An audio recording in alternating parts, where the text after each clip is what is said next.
Bonjour, bonsoir, bienvenue à cette toute nouvelle édition du NWC Mag. Le NWC Mag, le magazine qui traite de vos lutteurs préférés et ceux que vous aimez un peu moins. Les Ghosts ne font jamais les choses comme tout le monde et on en a encore eu la preuve le 23 janvier dernier alors que la famille Prou et la famille Gray s'affrontaient dans un match 3 contre 3 en finale d'événement. Match teinté d'une grande violence, mais aussi de confusion, puisque l'arbitre en chef Steve Boo s'est permis quelques largesses afin de laisser les deux familles enfin régler leurs différends. Sa patience est par contre venue à sa limite au moment où la balance des Ghosts ont décidé de sauter sur le ring pour venir prêter main forte à leur porte-couleur. Il n'en fallait pas plus pour qu'un contingent de lutteurs sorte de l'arrière-scène pour venir repousser l'escouade fantôme. Il y avait Nori, Ice, Crusher Kid, BG Adams, Bad Boy Pierre Joly, Spike, le Ringmaster, Alouette! Il faut s'attendre à ce que cette histoire ait une suite le 6 février prochain. Mais en attendant, le coup dur de la semaine.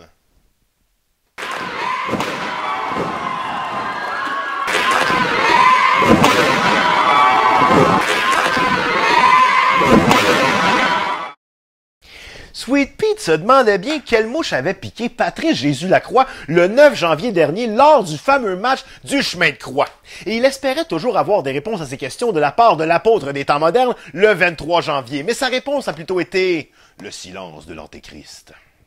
Patrice Lacroix est sorti de la noirceur pour venir faire face à Sweet Pete et sans prononcer une seule parole, les deux lutteurs se sont mis à se rouer de coups pour en venir à un match titanesque. Le messager des ténèbres, le disciple abandonné par l'Éternel, a abattu son courroux sur le simplement parfait. Ok, j'exagère un peu. Sweet Pete n'allait pas céder un seul pouce de ring à Lacroix, tenant le public en haleine jusqu'au moment où Lacroix a décidé de se débarrasser de l'arbitre et s'en prendre à Sweet Pete à grands coups de chaise. À grands coups de chaise sur son genou handicapé, son genou blessé. Sweet Pete est même tombé sans connaissance tellement la douleur était intense. Patrice Lacroix a lancé son message et Sweet Pete l'a entendu. Et connaissant Sweet Pete, son courage et sa ténacité, il va y répondre. Passons maintenant aux nouvelles en bref. Le Bitch Squad a remporté son deuxième match en autant de gala face à Alexia. Pas toujours de la meilleure des façons, mais que voulez-vous, une victoire est une victoire. Après sa défaite d'ailleurs, la jeune prodige en a profité pour faire entendre son mécontentement à l'arbitre.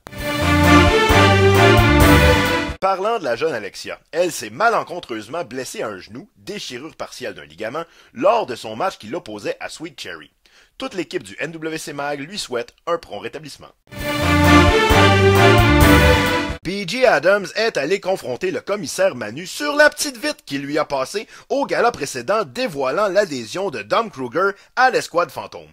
Il aimerait bien que son poulain Crusher Kid puisse régler ses comptes avec son ex-collègue de l'écurie Adams, mais Manu s'est empressé de lui répondre que n'affronte pas le champion poids lourd qui veut. Crusher Kid devra faire ses classes. La belle a piqué une sérieuse colère à sa bête. La charmante Vanessa ne semble pas satisfaite du rendement de ses cricks et lui a fait comprendre à sa façon.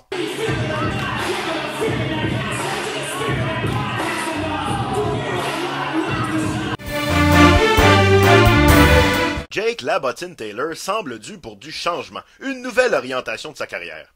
Après le match où il faisait équipe avec Thunder of Destruction face à New Waves et Dancing Steve, il a fait savoir au Ringmaster qu'il voudrait bien qu'il s'occupe de sa carrière.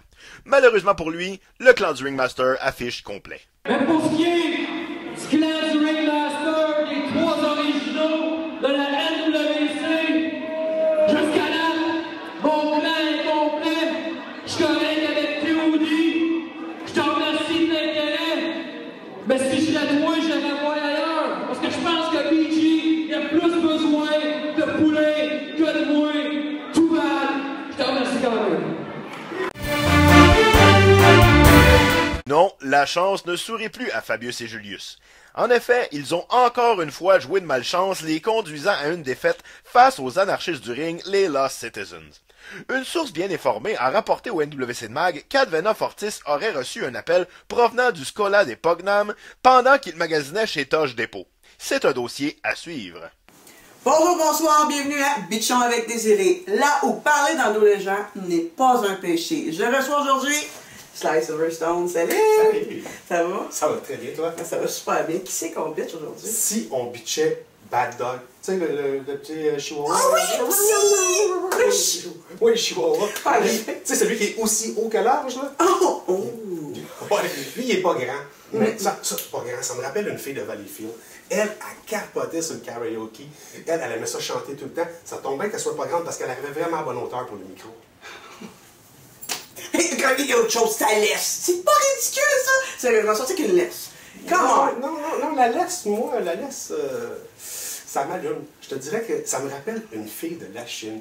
Pamela, elle, la laisse, elle capotait là-dessus. Je l'attachais, je faisais ce que je voulais avec elle. C'était incroyable. Ce qui me bug, par exemple, c'est son poil. Bad Dog, le poil, ça, je suis pas capable. Ouais, ça pique, hein? Ça fait C'est années pas 80, grave. ça fait vintage, années 80, le poil.